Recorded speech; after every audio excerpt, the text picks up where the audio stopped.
Please ভিডিওটা সবাই দেখুন। এখন দেখাবো আমাদের ক্ষেতের পুঁই শাক দিয়ে ডাল রান্না। এমন কোনো সময় লাগে না, অল্প সময় করে দেখাবো। তো যাই হোক, আমি ডাল নিচে এখানে একটু কাঁচামরিচ ফাড়িয়ে দিলাম, স্বাদ মতো লবণ দিয়ে দিচ্ছি, একটু হলুদ পাউডার। তো এখন আমি এটাকে শাক যে ক্ষেত থেকে তুলে নিয়ে আসলাম ওটা ভালোভাবে ধুয়ে একটু এরকম কুচি করে কেটে নিছি, নিয়ে শাকটা আমি উপরে দিয়ে দিলাম। এভাবে উপর দিয়ে দেওয়ার পরে আমি চুলায় বসিয়ে দেবো। এখন দেওয়ার পরে এটাকে এখন আমি বেশি না 2 মিনিটের জন্য ঢাকনা দিয়ে দেবো। 2 মিনিট পরে দেখতেই পাচ্ছেন শাকটা কমে আসছে, আমার পানিটাও গরম হয়ে গেছে। তো এরকম আর 2 মিনিট যদি আমি এটা জাল করি ঢাকনা দিয়ে, তাহলে কিন্তু আমার শাক রান্না হয়ে যাবে মোটামুটি একদম। কারণ ডালটা সিদ্ধ হতে তেমন 3-4 মিনিট সময় লাগে, বাস তাতেই কিন্তু আপনার শাক রান্না হয়ে যায়।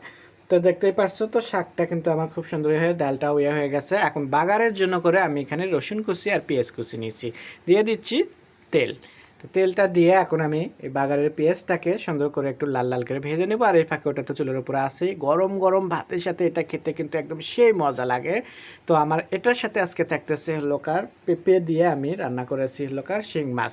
তো ওটা আর এটা দেখাবো আজকে, দুটো উপকরণ দিয়ে। তো যাই হোক, আমার কিন্তু ডাল রান্না মোটামুটি হয়ে গেল। এখন বাগারটাকেও আমার দিয়ে দেবো এখানে। তো দিয়ে ঢাকনাটা এভাবে ঢেকে রাখবেন কিছুক্ষণ, তাহলে ঘ্রাণটা একদম পুরো ডালের সাথে একদম মিশে যাবে, সুন্দরভাবে হয়ে যাবে। তো আমার হয়ে গেল, আশা করি আপনাদের ভালো লাগবে। আপনাদের ভালো লাগলে স্বাদ ও স্বাদের গল্পের সাথে থাকবেন, বেশি বেশি লাইক কমেন্ট শেয়ার করবেন। নতুন নতুন ভিডিও দেখার জন্য সবাই সাথে থাকবেন, আর ইউটিউব চ্যানেলে সাবস্ক্রাইব করবেন। সবাই ভালো থাকবেন।